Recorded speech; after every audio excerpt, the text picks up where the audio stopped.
Welcome everyone to the Road to One, where we get to hear different real estate investors' stories about how they got their first deal. Today we have Michael Kim. Welcome. Hey John. So tell us a little bit about yourself and what your avatars are. Just going over avatars, I say right now the main one that probably everybody knows me as is being a transaction coordinator.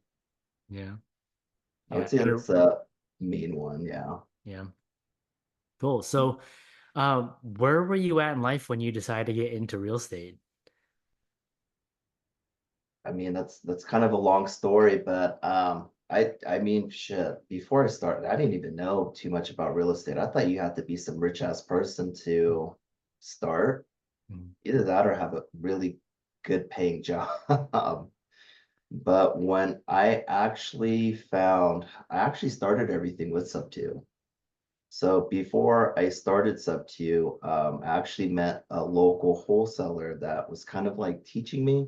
He Mhm. had me doing like driving for dollars and stuff. This was probably 3.5 years ago, maybe four. Yeah, it was like a little bit right after COVID started.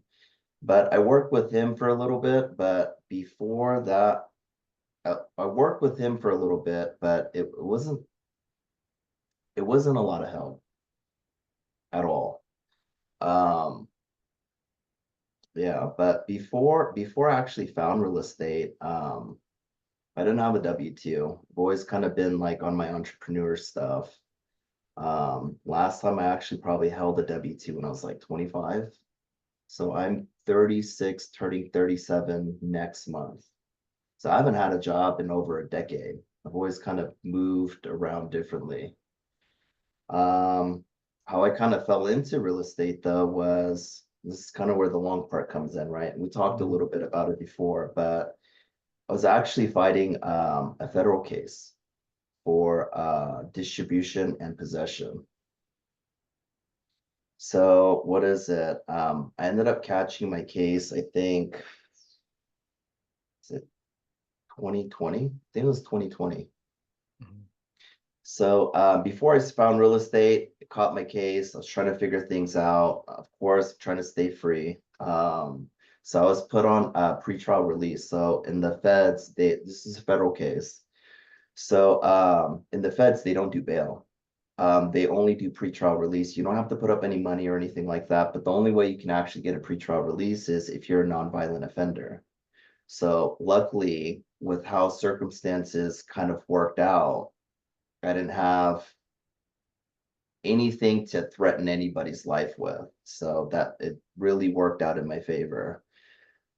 But when I got hit, because it was a nonviolent case, I had to wait a little bit, like not very long. It was literally just a few days. But I went to court. They said that they would put me on release, and once they put me on release, the whole time while I was sitting in the cell, I'm just sitting there. I'm like, all right, I might sit down for a while.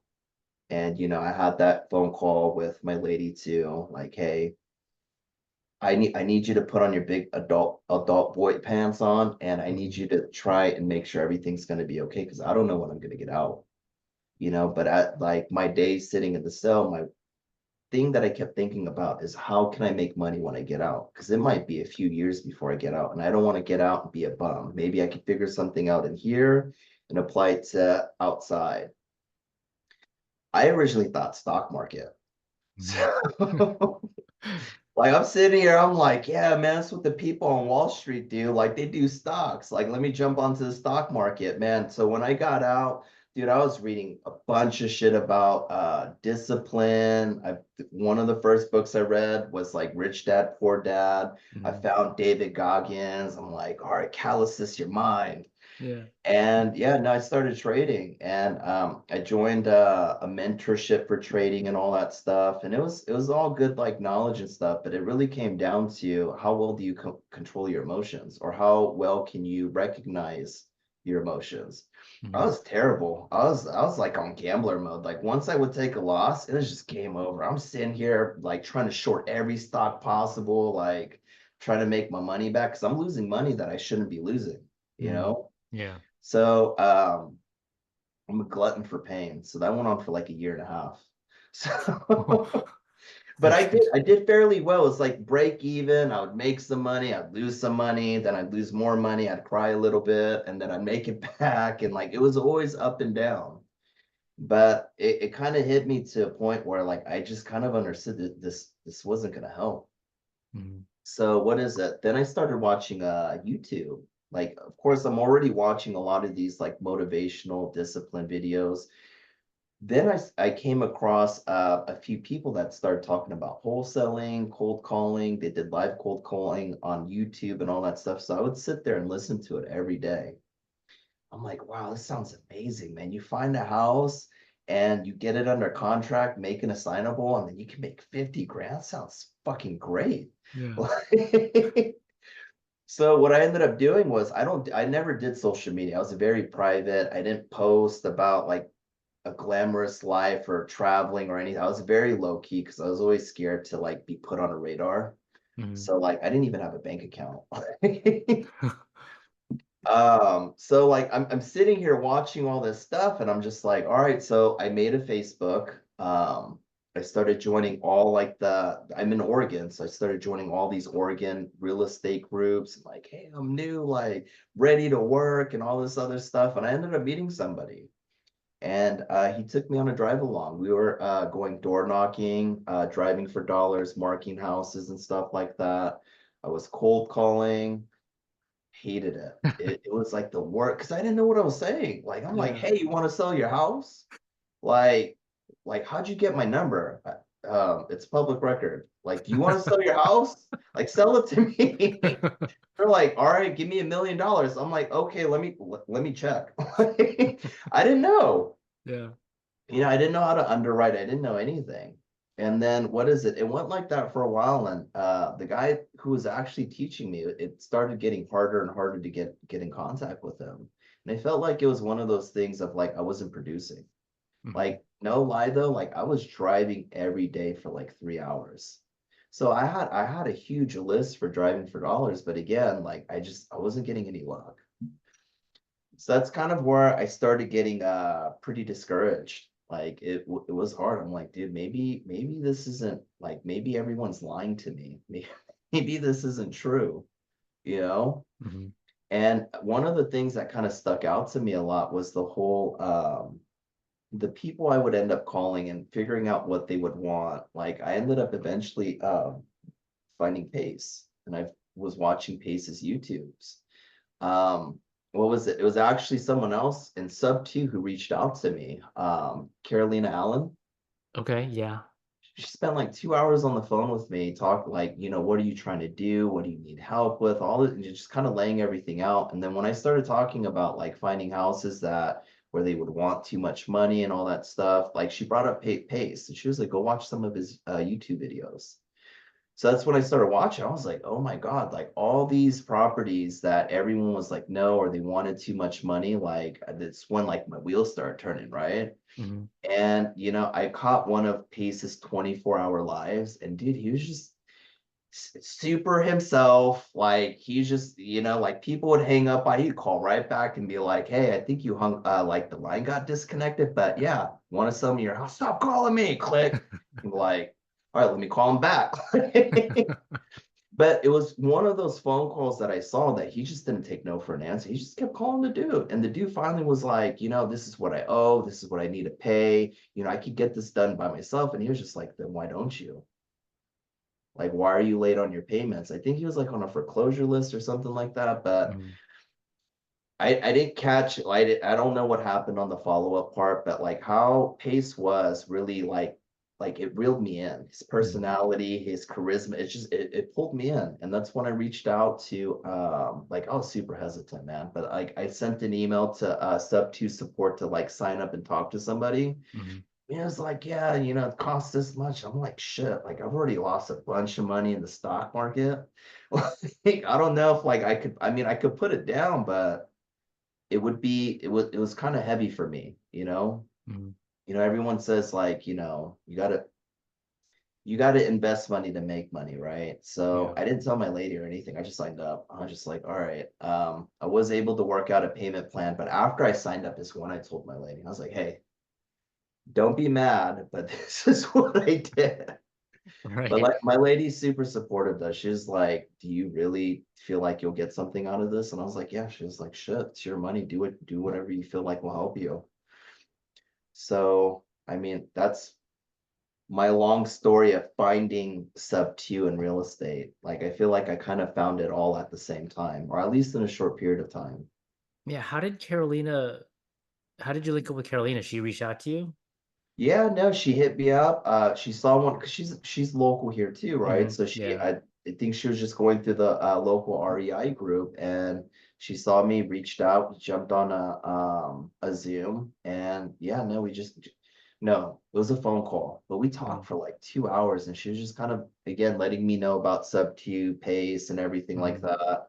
Yeah. I didn't think she thought I was gonna join, but she was just telling me what to go watch, go look him up. They're really good resource, and then let me know if you need anything. That's when I joined Sub2. Cool. So did that list that you accumulated, did that turn into anything? Dude, No. I called for a little. I got super discouraged, man, and I think Mhm. this is more of I was working with the wrong person. Mhm. And again, I don't think the guy meaningly like kind of wrote me off, but Yeah. again, like it's business. Like you need people who are producing. I wasn't producing anything. But again, I didn't have any coaching. I don't know what the hell I was doing. Yeah, at the very least, you would need to know how to underwrite so you know what you can offer and all that, and it just wasn't given to you. What they wanted was more of a, if they're interested, send me the, address Um, and I'll do a follow-up on it. And I'm just like, all right, but that doesn't really help me with like my confidence level of, even trying to like get them to say, yes, I'm interested. yeah. One of the Yeah. things that we forget is that sometimes the people that we're reaching out to, they might be ahead of us, but they still may be new. They didn't offer you any kind of coaching of like script or this is what you should say or the four pillars or none of that. No, and everyone does it differently. Like Oregon moves different too. So it's Mhm. like when you go, like say in sub two, they do the morning daily dials, right? Yeah. And they cross over a lot of the points that you have to go through to actually extract the information that you're looking for, right? Mhm. Because then you go to the four pillars, you start disqualifying if the seller's ready or not. Yeah. All right. So you join sub two, and then what happens next? Oh man, I want to dry on a dry spell because everybody wanted me to cold call again. Here's the thing with me, like I'm super introverted, right? So like to be in a big, like even on Zoom with 100 people, it's so hard. Like I give it up to the people who raise their hand and actually do practice cold calling in front of people. Yeah. I can't do it. I mean, I'm not gonna say I can't. It would be very hard for me to do it. I would be that person that like tells everybody like I'm gonna do it and I'd be the last person to raise my hand because I Mhm. knew I wouldn't get called on. Yeah. You know? Yeah. But I tried cold calling for I think like 3 months, and again, I just hated it. It sucked, and that's kind of where it was at. And again, I started feeling super super defeated again because everyone I would talk to is everybody was looking for cold callers, and I wasn't a closer because I've never closed the deal before, Mhm. you know. So where everything really started like kicking off for me was the Clever Summit in 2022. I don't know if you went to that, but it was the one in Yeah. Vegas. It was like where Pace is like, we're gonna make it a sub two thing. And then like everybody, like half the room there was like from sub two. Mhm. So the only reason I went was because I wanted to meet Pace. I didn't have the mindset of like, let me go network, let me go meet new people. I just wanted to go meet Pace and take a picture with him. That was it. So Yeah. the 3 days I was in Vegas, like again, I kept to myself, the first night I did get to meet with a few sub two members, had dinner with them, but the other nights I was just on the casino floor gambling. I made my food money while I was there, so it was There good. you go. But on the very last day, I was supposed to fly out, and there's somebody else local to me. They call them the Murphins. They're also in sub two. They do a lot of door knocking out in Vancouver. But I was hanging out with Dave Murphin, and I was talking to him, and I told him the same thing. I just want to take a picture with Pace. And he was like, "Oh, I saw his son over here. That he's here. You just gotta find him." So Mhm. I didn't even go in the to the auditorium area. I just waited outside the whole time. That's where I ended up meeting Dom and Angie Milanazzo. So I Okay. got to meet the Milanazzos back then. Hmm. I talked to Dom for a little bit, and then what was it? I remember Dave was just calling me over. He's like, "Pace." So, man, I was like a little kid. I was like all running like super fast. And Yeah. again, it's kind of hard to find pace without like a group of people around him, right? Yeah. It's like Hmm. everyone's just hanging on to every word he's spitting out. Yeah. But I got lucky because when he came out, there wasn't that many people. So, I introduced myself to Pace, and then one of the first things he said to me was, "Are you networking?" I was like, "Dude, I only came to take a picture with you." But Tanisha Spencer was right next to him. She's like, "What?" And like I didn't get to say anything else to Pace. She grabs me and she's like, "We're meeting some people." Yeah. And she took me on like a speed dating course. Like it was like, "Hey, this is Mike. Introduce yourself. What do you do? Grab his number. We're moving over here." Like, so I'm just grabbing everyone's phone number. I'm meeting everybody. Hmm. I'm feeling great, right? Because like again, I was there for 3 days and I really didn't talk to nobody. Right. And Tanisha took me around, and I think like within like 15, 20 minutes, she introduced me to like 30 people. How powerful was that? It showed you like kind of again, she didn't know me. Hmm. She didn't need to help me, but she heard a problem and wanted to fix it, Yeah. right? But it was more what is it? It was crazier because like after everything was said and done, everyone's going inside. Of course, I took a picture with Tanisha. I go to my room to grab all my stuff because I was supposed to check out a long time ago. So I run there, like the housekeepers are sitting there banging on my Yeah. door. So sorry. Grab all my stuff and I go back to the auditorium and Pace is talking. And someone brought something up about like community. So it just happened. Pace is like, "Dude, I was just out there. There's this dude who's got a huge Korean flag on his neck, like, and he told me he hasn't met anybody. So what does Tanisha do? She takes him around and introduces him to a bunch of people in the community. And that kind of like sparked the whole thing of like what a community should be, right? Hmm. So, kind of like fast forward, a few people hit me up, but it was kind of hard to break through because I didn't know what I would be good at. Like, I Right. hate cold calling, but it seemed like everything, like at least at that time, everything was around like cold calling, closing. You have your, what do you call it? Your cold callers, you have your acquisition closers, and then you have your dispo people, right? Right. Like, I'm like, I don't know where I fit in because I don't have a network to dispo. I'm not a Mhm. closer because I don't know much about creative finance and I hate cold calling. Yeah. So like I kind of went through a rough patch again. So like a month flew by, there's a few people that I talked to and they're like, join my team. I've got a 10 line dialer and I'm like, but I hate cold calling. They're like, it's fun. Like they were selling it to me. So I was like, all right, I'll try. But again, it didn't really go anywhere. And Hmm. then again, like just out of nowhere, what is it? I think like a month and a half passed by, and then Yeah. a Tang hit me up. Again, I was just like, oh shit. Like, I opened the DM. She was like, "Hey, you were at the Clever Summit. You know, I I want to connect with you. I wish I Hmm. would have connected with you then, but if not, since we didn't, let's connect soon." So I Yeah. spent like 2.5 hours on the phone with her, and she was like, "I need to introduce you to somebody." I'm like, "Who?" She's like, "I need to introduce you to Caleb Christopher." Ah. And I'm like, "Dude, I don't have nothing to offer. Like, I don't know what I can do for anybody. Like, I have time, Mhm. but other than the Zooms that I go to, like, I was nonstop watching Zooms, like, no bullshit. Like, it Yeah. was all from the time that I woke up when I was in the gym, I was listening to Zooms.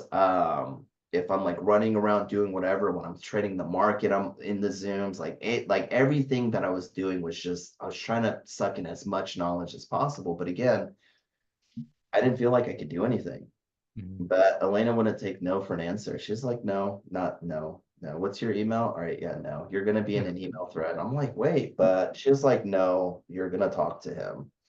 So I guess on the sideline, because Caleb joked about it a lot too, but he was like, yeah, Elena harassed me to talk to you and have a meeting. She put us in an email thread. Caleb was open, and dude, that's when like everything started really, really shifting, right? So like I talked to Caleb, he's trying to start his company with doing TC work. So he's Creative TC, and he interviewed me. He's like, "What can you do?" I was like, "Honestly, I'm not gonna lie. Um, other than the Zooms and stuff that I watch, I don't really know much else. Like I've never closed a deal. I've never like I've nothing. I was like, the only thing I could really offer you is that I can be the first person in here and the last person that'll leave." Mhm. And he was like, "I can't pay you." And I was like, "I'm not looking to get paid. I just would like to be a part of a deal and see how things move. I want to learn. Yeah. That to me, that's payment enough, right? Because I'm already like, what do you call that? Analysis by paralysis. Like I Yeah. wanted to know. Hmm.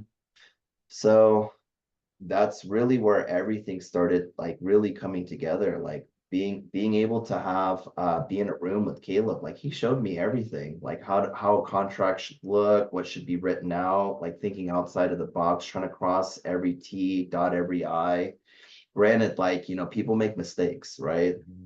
But like all in all, like the knowledge he dropped on me, like again, I made mistakes. It was lucky to have somebody behind me to support me and be my backup, right? Like if you feel like something's wrong, reach out to me. I'm here. I might be in my Zoom office. Just reach out to me. Anytime that I came into an issue, he's one of those people where he's super busy, right? So he's like, "Did you do your research?" No. Go do your research first. Does it need to happen now? No. Then go figure it out. Then Hmm. bring it back to me, and then we'll see if we can figure it out. Wow. So But he then, was, uh, go oh ahead. no, go ahead. I was gonna ask what came next. Dude, what is it? We did, for somebody who hasn't done any deals at all, when Hmm. I became a TC, I was shit. It went from like doing 1 to 3, 5, 10, 20, 30, 35. I think at the most I was doing 36 transactions at once. Damn. But I mean, the thing is, I wasn't sleeping either. Like I legit, I 3:30 in the morning. Again, I was like working on discipline, right? Three Mhm. thirty in the morning, wake up, go to the gym, get back home at 6, get ready, shower, get ready for the market, right? But while I'm getting ready for market, I'm also in the creative TC Zoom, right? Yeah. So I'm like, but like Caleb like slowly was putting me in, right? Like, hey, Mhm. look at these contracts. Work on this transaction. Hey, we have a self-perform. Let's work on this. And again, it was like he's done deals before, but he was also like newer to like some of the transactions that we're doing. Mhm. So then it was like, all right, how do we figure this out? We've got to call these attorneys. We've got to call these title companies. We've got to call the county and see if they'll even provide any information to us. And then we're like, after getting bits and pieces from people, like you kind of put it together and it starts making sense, right? Yeah. But it was constant problem solving with them. Like, let's figure it out. There was no, we can't do it. It's like, all right, how can we do it? Who do we need to contact? And how do we make this as legit as possible? So after, so you went from first of all, like Elena, love her because she made sure that I got to talk about my feelings in front of everybody at the mastermind. Which I mean, talking about feelings to emotions to begin with is already challenging, but then to have her make sure that I got to speak up was, um, it just changed a lot. But yeah, I mean, having her come in and make not taking no for an answer and then getting you connected with Caleb is amazing too, because now you have access to all these transactions and in month, I mean, how many you were doing 36 all at once in how many months after meeting Caleb? Oh man, probably within like 3 or 4 months. So then you go from knowing, I mean, you knew some, right? But you went from uh technically knowing nothing to doing 36 transactions. Like That what kind of like transformation? How did that build your confidence? Oh man, I felt like the smartest person in the world. I mean, when you look at it, that short period, right? Like for Yeah. me at least, when I know a lot of people don't like paperwork, right? Hmm. But if you wanted to learn what creative finance was, Yeah. I would say be a TC. Why? Because you're going to touch the most deals. It's the fastest way to You know, learn. like my first year that I was doing TC work, I've done self performs, I've done sub two, I've done seller finance, hybrids, wraps, novations. You know, I've been on deals where like they're splitting notes on a wrap. Like Hmm. I've got to see everything. I've got to be a part of a bunch of lending deals. Hmm. And like that's kind of where that's where kind of your mind starts going to. Is there a better way to do this? Or can I Yeah. do it this way? Or can I do it that way? Yeah, I mean, just listening to you talk about different transactions and what need to happen, like you just definitely are a wealth of knowledge when it comes to these transactions. And I can't say like even with some of the stuff that I do, like I'm confident with the like how I handle things. But Hmm. again, like I can't say they're always like 100% right. But that's where I Hmm. kind of start leaning on like the resources that you end up building, right? Like, can you Hmm. imagine like doing all these deals nationwide? Like the connections that you end up making with people. And Yeah. like when I call some of these attorneys and ask them questions, they'll hop on the phone with me. And Hmm. I'm like, hey, I'm doing this here. I'm gonna run it through you guys, but I need to figure out like, are we breaking any laws by doing X, Y, and Z? No, I don't see a problem. All right, cool. You'll have something coming to your what do you call it? Your opening team or your intake. Your intake team is gonna get something soon. I know it's not your thing, but you should be leading some Zooms. I know.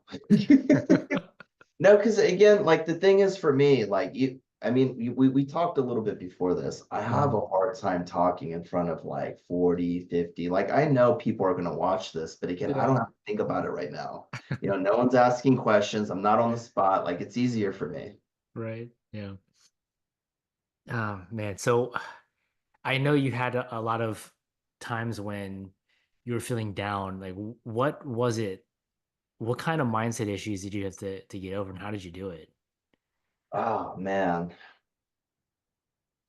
The thing for me, and Pace rolled out these avatars, right? But there's some that aren't really talked about very much, right? Like he Hmm. talks about it, but it's like there's nothing like you don't hear about it very often. Hmm. Like when I get in transactions, one of the things that Caleb always taught me was, who's gonna get it done faster? Like, yeah, it's technically not your role, but if you don't do it, like, could this deal completely like just obliterate? Like, will it fall apart? Like, will, people be put in bad situations? And I've seen it happen before, right? Hmm. Because it would be like, oh, like the wholesaler didn't want to be the bearer of bad news. So they just kind of wrote it out, hoping that something wouldn't happen. I'm like, hey, did you follow up with them? Do they know we're going to be closing in a few days? Like, does your buyer know X, Y, and Z? Oh, yeah, I already took care of it. And then at closing table, it's like, hey, what the hell is this? And I'm like, wait, like so and so didn't talk to you? They're like, I was never told any of this. And I'm just like, oh my God, seller's in a bad dude backs out. This is the actual story, right? The buyer Hmm. backs out, wholesaler goes ghost. And the seller is already in a bad situation, losing his Yeah. house, single parent, two daughters. So the escrow officer, me and her jumped on the phone and I'm like, dude, I feel hella bad. Is there anything we could do and try and help him? She's like, we can try and postpone it. She was like, look, I'll do this part, you handle the other part. So me and the seller got on the phone and we wrote out a hardship letter together. She was sitting there slamming the attorney trying to push it out. We Yeah. submitted everything over. She was even like, oh my God, that letter, like who wrote it? And I was like, I wrote it with him. I asked him questions and I put it together. She was like, it made me cry. Mm. But it was actual true stuff that he said he was going through though, Yeah. and we ended up postponing his auction. And then what was it? He was able to relist with an agent and he had everything in there. So I ended up backing out, right? Because he had everything was taken care of. But I followed up and it there was the ray of sunshine before like the cloud came again, right? Yeah. No one was in the house. This house was actually in Colorado, so all the pipes froze over and it burst. So what is it? Even though it was under contract, like a few days before closing, it didn't go through because the house is ruined. Mm, Yeah, it was very, very unfortunate on how things happened. Like now that I think of it now, like there might have been other things that we could have done to help them out. Like, just thinking about like insurance and stuff like that. But right. again, it's like after everything happened, it was like, man, maybe we could have did this or we could have did that or we could have tried and figured something else out. But Yeah. yeah, It's tough to go through that. I mean, because we're in this world of real estate, and sometimes we forget that these are people that are living in these houses, that this is where they have their families, where their family lives, and it's like their safe space, and now they're losing it.